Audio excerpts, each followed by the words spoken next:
Welcome to The Last Breakfast. Please enjoy the video. In this video, I will explain how to play the Forest on Oculus Quest 2. This popular survival game is designed for PC virtual reality, meaning it does not run directly on your standalone Quest 2 headset.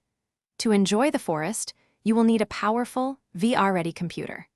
You can then connect your Quest 2 to your PC using either a physical link cable or a wireless solution like AirLink or Virtual Desktop. First, verify your computer meets the game's system requirements for a smooth experience. You will need at least an Intel Core i5 processor, 8 GB of RAM, and an NVIDIA GeForce GTX 970 graphics card.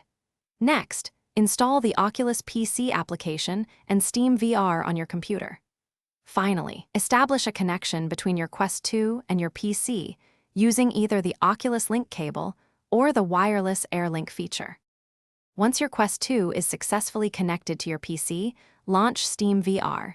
You can do this directly from your computer or through the Quest 2's virtual desktop environment.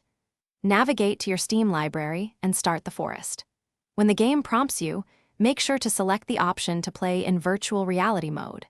This will immerse you directly into the game's terrifying world. To enhance your gameplay, fine-tune the Forest's in-game graphics settings. Lowering some options can significantly improve frame rates, especially on less powerful systems. Always ensure your physical play space is clear of obstacles to prevent accidents during intense moments. For a premium wireless experience, many users prefer Virtual Desktop, which offers excellent performance and customization options for your Quest 2. Thanks for watching. If this was helpful, leave a like and consider subscribing. See you next time.